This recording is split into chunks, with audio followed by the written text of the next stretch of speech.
Hello, I'm Gemma from Jackson's Leisure Supplies. I'm here to talk to you today about the temperature controls on the Alpicool Adventurer range of compressor fridges.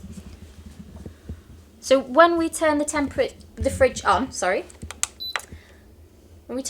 on, you can see that it gives us two controls, the freezer and the fridge. If we want to set the fridge temperature, we'll press settings, and then we press the positive for a warmer temperature and the negative for a colder temperature. When we want to set the freezer, we press the settings again, and you'll notice the freezer flashes. And then again, positive for warmer, negative for colder.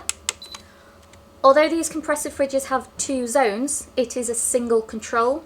So if you want to set the temperature of the freezer, you do need to set the freezer last, so make sure that's the last flashing setting.